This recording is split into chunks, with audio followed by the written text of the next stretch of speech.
Hello സുഹൃത്തുക്കളെ, ഇതുവരെ subscribe ചെയ്യാത്തവരോട് ഞാനൊരു കാര്യം പറയുകയാണ്. ഇപ്പം തന്നെ നിങ്ങൾ സബ്സ്ക്രൈബ് ചെയ്യൂ, ലൈൻ ബട്ടൺ ഇപ്പം തന്നെ അമർത്തുക, കമൻറ്റ് ഇടുക, ലൈക്ക് ഇടുക, എല്ലാം ചെയ്യുക.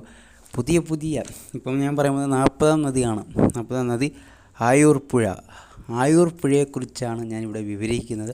എല്ലാവർക്കും കേൾക്കാൻ താല്പര്യമുണ്ടെങ്കിൽ ഇപ്പം തന്നെ സബ്സ്ക്രൈബ് ചെയ്യുക, പിന്നെ മറ്റുള്ള വീഡിയോകൾ കാണാൻ ശ്രമം നടത്തുക. ഇപ്പം ആയൂർ പുഴയെക്കുറിച്ചാണ് ഞാൻ പറയാൻ പോകുന്നത്. നീളം 17 കിലോമീറ്റർ, ഉൽപ്പാദനം നാവായി, ജില്ല തിരുവനന്തപുരം, പതനം നടയറയ്ക്കൽ എന്നാണ്.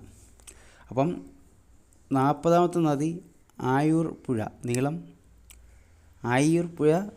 17 കിലോമീറ്റർ, ഉൽപ്പാദനം നാവായി, ജില്ല തിരുവനന്തപുരം, പതനം നടയറയ്ക്കൽ.